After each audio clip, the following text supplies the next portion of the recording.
तो ये राजयोग की भक्ति नहीं है, ये राजयोग की विधि नहीं है। अंग तो सकल आत्मा धरिया, क्या गृही क्या त्यागी।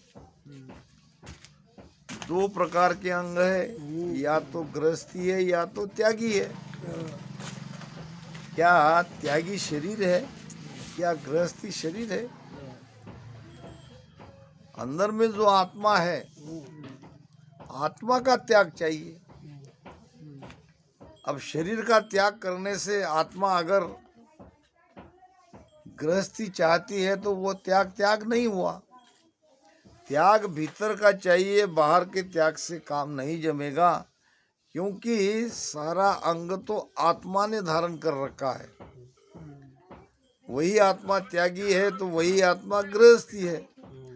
अंदर में अगर भीतर में त्याग आ गया तो गृहस्थी भी उसको बाधा नहीं है।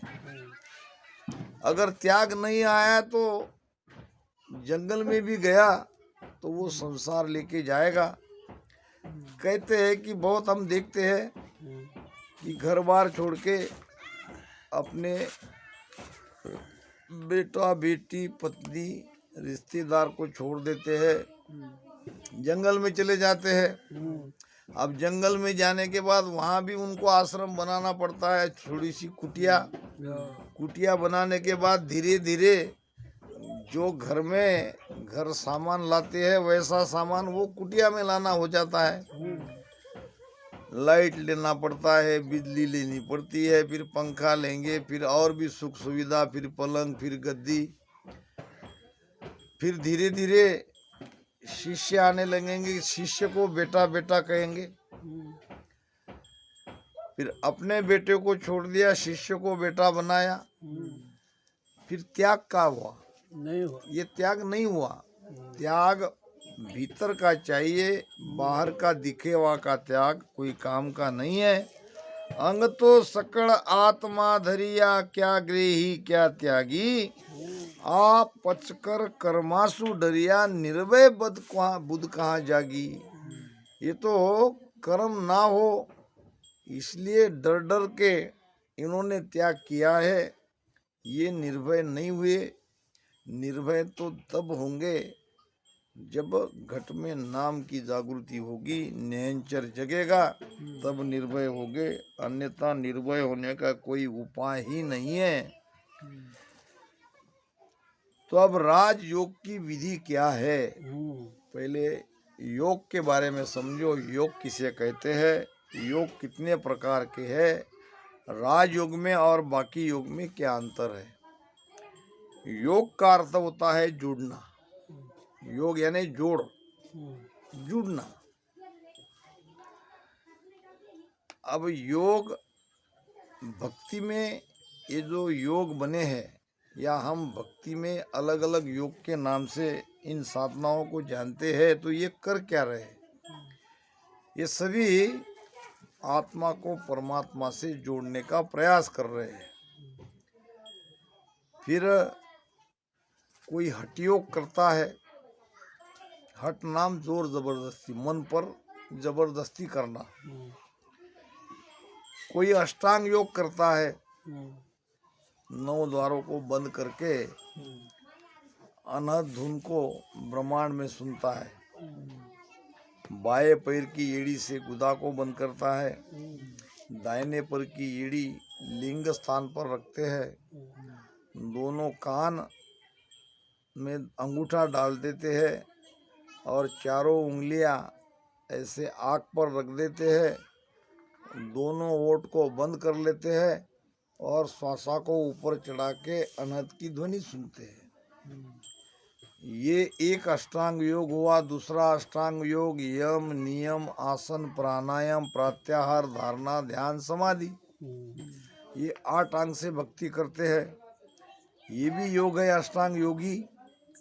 यम यानी बाहर की शुद्धता, नियम यानी भीतर की शुद्धता, फिर आसन लगाओ, फिर प्राणायाम करो, फिर प्राणायाम से प्रत्याहार, प्रत्याहार से फिर धारणा, धारणा में जाके फिर ध्यान करो, ध्यान से समाधि में जाओ। ऐसी जटिल क्रिया ये योग के लिए ही की जाती है। फिर हमारा है राजयोग। अब राजयोग में बीदन काई गुरु सो हेत सोई जप भाई। महाराज ने कहा कि राजयोग में विधि नहीं है, यहाँ तो प्रेम है। सदगुरु से प्रेम करना पड़ेगा, यही आपका जप है, यही आपकी विधि है। यहाँ कुछ करने की आवश्यकता नहीं है, बल्कि कुछ करना यहाँ बाधा है। कुछ करोगे तो वो राजयोग की तरफ न ले जाके आपको वापस ला देंगे। फिर हमारे पूज्य सिंह बापू के जैसे कह सकते हैं, शंका उसके मन में आ गई है अब भी कि ये तुम बताते ऐसे बैठो, सासों में बैठो, महाराज की विधि से बताते, फिर ये क्या है? ये राजयोग के लिए ही ये प्रारंभिक उपाय है। वाह! ये जो करना पड़ता है ये राजयोग की प्राप्ति के लिए ही करना पड़ता है। जब तक ये मन सीधा नहीं होता, एकदम से ये भटका हुआ मन एकदम से प्रेम नहीं कर सकता। अकबक प्रेम चाहिए। अकबक प्रेम आने के लिए ही राम राम रटन करना पड़ता है। ये राम राम रटन करने से ही अकबक प्रेम आएगा। तो इसीलिए रटन करने पर जोर दिया जाता है, प्रेम से करने पर जोर दिया जाता है। और फिर प्रेम से निरंतर जगने के बाद जो हमारा प्राण है उसको 10वें द्वार से बाहर निकालना है।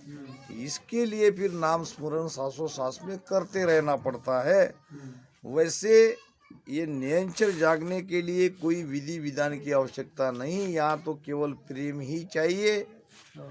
जागे नाव प्रेम सु भाई, और प्रेम बिना नहीं और उपाय। जागे नाव प्रेम सु भाई, नकचक कुदरत सोचे। ये कुदरती शक्ति, भीतर की शक्ति जब ये जागती है तो नख से चक तक हमें उसका अनुभव आता है। हमें समझ में आता है कि हमारे अंदर कोई परिवर्तन हुआ, कोई विशेष बात हुई कि जिससे ये सब हो रहा है। अरे मन का कंट्रोल हट जाता है। एक ऐसी विलक्षण शक्ति हमारे अंदर जागृत होती है, उसको कहा है महाराज ने कुदरत। एक कुदरत नक्शे तक सारे शरीर का खोज कर लेती है। उल्टर पीठ फाड़ चढ़ जावे। ये कुदरत कला यानी निरंतर सत्सबद, ये पीठ की गांठों को फाड़ के उलटर पीठ फाड़ चढ़ जावे, मन कर कछु न सोचे। वहाँ मन का कोई काम नहीं, मन लगा न लगा कोई उसकी आवश्यकता नहीं है। वो सत्सबद ही ये सब कर देता है, अपने आप वो ऊपर चढ़ जाता है। हमारी रीढ़ की हड्डी के अंदर में गांठें हैं, जगह जगह वहाँ ब्रैकेट है यानी रुकावट है। और ऐसे शरीर में 6 गांठें हैं महत्वपूर्ण, जिसको 6 चक्र कहा है। बताने के लिए तो सामने बताते हैं, मगर उसका ये रीढ़ की हड्डी में वो सारी गांठें है। और वहाँ हमारी आत्मिक शक्ति रुकी हुई है। हम हमारी शक्ति का पूरा उपयोग नहीं ले रहे। तो ये जब कुदरत कला जागृत हो जाती है तो वो प्रेशर से, ताकत से ये सारी गांठें को खोल देती है। और जब गांठें खुल जाती है तो प्राण ऊर्जा का प्रवाह पीछम के रास्ते से ऊपर त्रिकुटी 10वें द्वार तक निरंतर होता रहता है। फिर जब सहस्त्रदल में ये प्राण ऊर्जा पूरी हमारी आ जाती है तो फिर 10वां द्वार फोड़ के हम बाहर निकल जाते हैं, फिर दोबारा जन्म नहीं लेते। यही है भेद राजयोग का, यही है विधि। जागे नाव प्रेम सु भाई, नकचक कुदरत सोजे। उल्टर पीठ फाड़ चढ़ जावे, मन कर कछु न सोजे। यानी मन का काम नहीं, मन पावना झूठा मिल जोई। राज जोग की आबिद भाई बिन साजन चढ़ जावे। अब यहाँ साधना की आवश्यकता नहीं है, अब ये सब होते रहता है अपने आप, मगर जब तक ये नहीं होता तब तक साधना की आवश्यकता है। मन को भजन में लगाने के लिए प्रयास करना पड़ता है, हमारे किए हुए कर्म को काटने के लिए राम राम रटन करना पड़ता है, और ये सब साधना में आता है। यही बहुत जगह शंका आ जाती है कि भाई कुछ करना ही नहीं पड़ता। बड़े बड़े अच्छे अच्छे ज्ञानियों के मुंह से मैंने सुना कि भाई महाराज तो कह रहे हैं, महाराज कह रहे हैं, मगर महाराज कब कह रहे हैं? जब तुम्हारे अंदर निरंतर जग गया, निरंतर के साथ तुम्हारी सुरती निरंतर ऊपर जा रही है, तो तुम्हारी हर श्वासा जो लेते हो छोड़ते हो उसमें से वो प्राण ऊर्जा निरंतर उस रास्ते से ऊपर चढ़ती महसूस होती है। आपने भजन किया क्या, न किया क्या? हरद उरद बीच ब्यावर चोहे, चढ़ी है नाव वरात, राम राम चढ़ी है नाव वरात,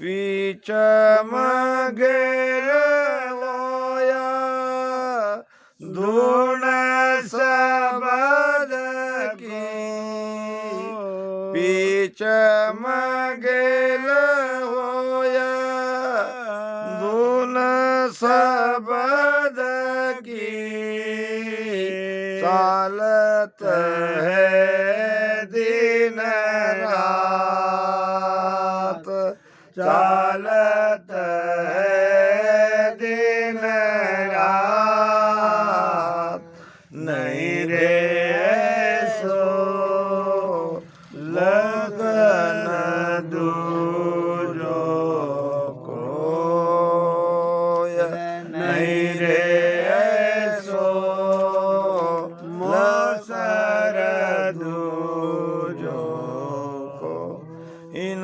सावे कोई हंस परणो, इन सावे कोई हंस परणो, से सब मिल जो मोय, से सब मिल मोय, नहीं रे सो लगन दूजो कोय, नहीं रे सो लगन दूजो कोय। योग को महाराज ने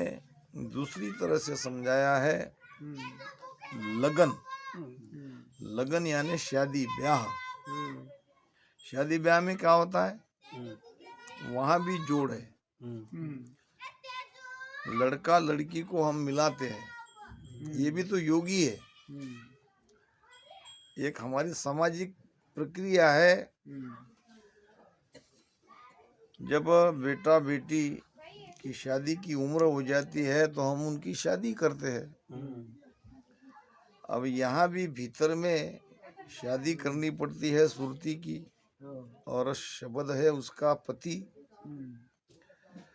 शब्द के साथ सुरती रूपी बेटी की शादी करनी पड़ती है, तो उनका ब्याह यहाँ अरद उरद के बीच रचा जाता है। अरद नाम नीचे, उरद नाम ऊपर, अरद नाम पिंड, उरद नाम ब्रह्मांड। पिंड से ब्रह्मांड में निरंतर ऊर्जा को ऊपर चढ़ाना ही सुरती शब्द का ब्याह करना है। ये भी तो योग है, सुरती शब्द का ही तो योग ही है, यही राजयोग है। अरद बिरद बीच ब्याह रचो है, चढ़ी है नाव बरात। अब वो नाव की बरात चढ़ रही है। नाव अपनी बारात लेके आ रहा है और उसकी पत्नी है सुरती। अरद उरद बिच ब्यावर रचो है, चिड़ी है नाव बारात, पीछम गेल होए धुन शब्द की। अब ये शब्द की ध्वनि पीछम के रास्ते के रीढ़ की हड्डी में निरंतर हमको सुनाई पड़ती है। आपने भजन किया क्या, नहीं किया क्या, श्वासा तो ऑटोमेटिक आती है, ऑटोमेटिक जाती है, केवल आपको सुरती लगाना है अंदर। तो आप देखोगे कि पीछम के रास्ते से शब्द की ध्वनि निरंतर हो रही है और वो सुरती से समझ में आता है।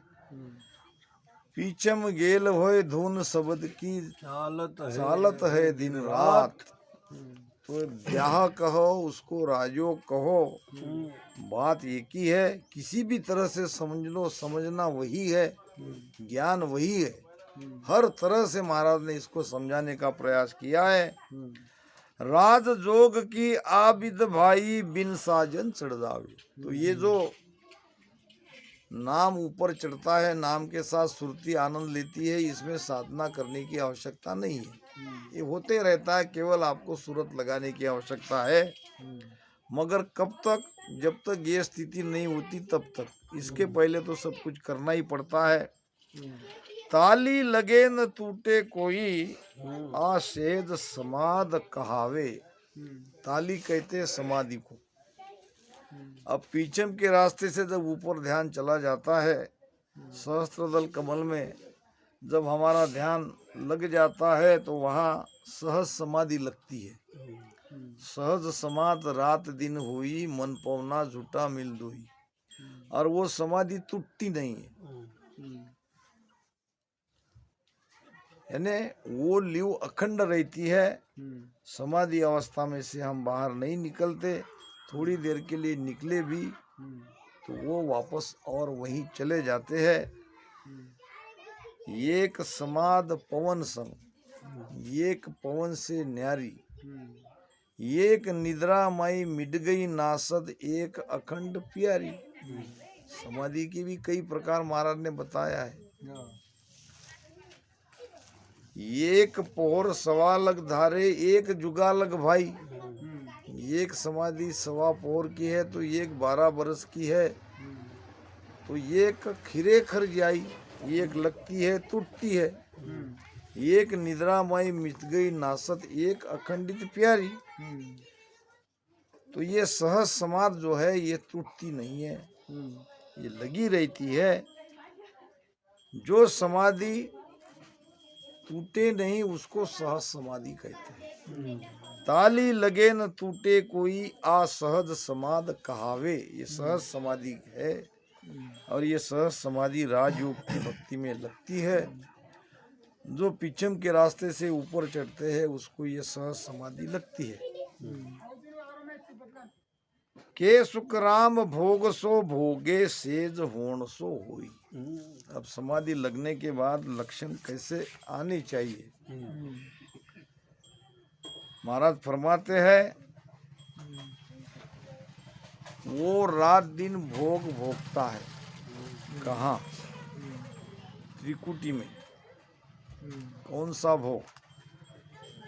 यही संसार का सुख जो क्षणिक मात्र का है, जिसके लिए हम इतना सारा कर रहे हैं, मेहनत, दौड़ धूप, काम धंधा, ये सब कुछ उसी के लिए तो हो रहा है। और कुछ पल का सुख यहाँ त्रिकुटी में अखंड मिलता है। कै सुखराम भोग सो भोगे, ऐसे राजयोगी इस सुख का भोग रात दिन भोगता है। सेज होण सो हुई, जो कुछ हो रहा है संसार में वो होने देता है, उससे लेना देना कुछ नहीं है। वो संसार से अलग होके ये सुख रात दिन वहाँ पे वो लेता है। महाराज ने एक जगह कहा है, अला रीत सुख यह, काम इंद्रिया घट जागे। यही पिंगला माय नार अंगसु अंग लागे। सुनो सुकमणा रीत लिंग भग संगम हुआ, ओत पोत नर नार नेक बर रहा न जुआ। सुखराम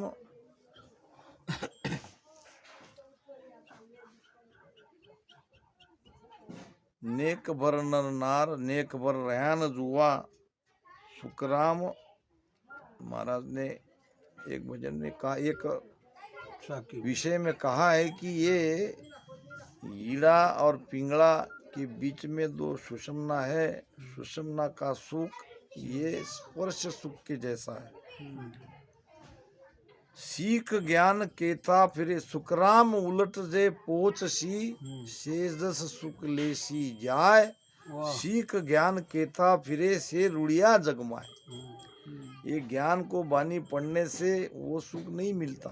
वो कितना भी बानी पढ़ ले, कितना की ज्ञान का कथन करे, अंदर में वो कोरा का कोरा रहेगा। इसके लिए आपको ये राजयोग की विधि धारण करनी पड़ेगी।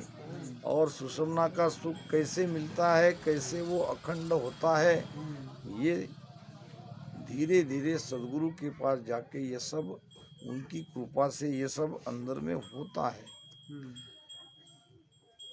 तो सुखराम उलट जे पोच सी, से जस सुख ले जाए। ये सेज का सुख उलट विछम के रास्ते पहुंचने वाला ही लेगा।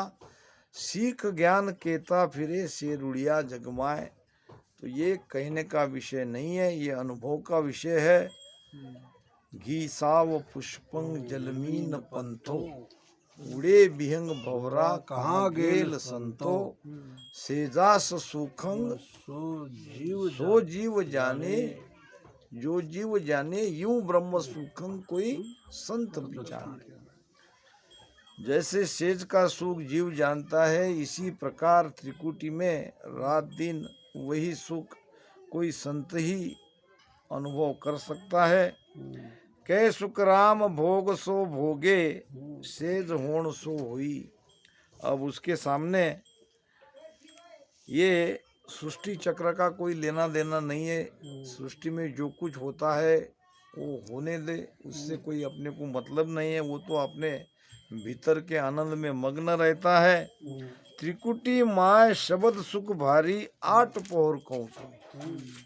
ये त्रिकुटी में शब्द का सुख कैसा आता है, तो ये संसार के सुख के जैसा आता है और भारी आता है, जबरदस्त आता है और आठ पौर आता है।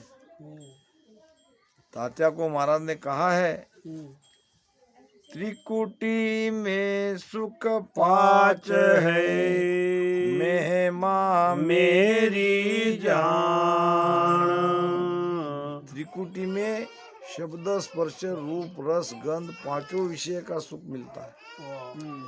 ये संसार में मिलता है और उसी के लिए हम आए हैं, उसी के लिए हमको मनुष्य शरीर मिला है और यही सुख यहाँ मिलता है।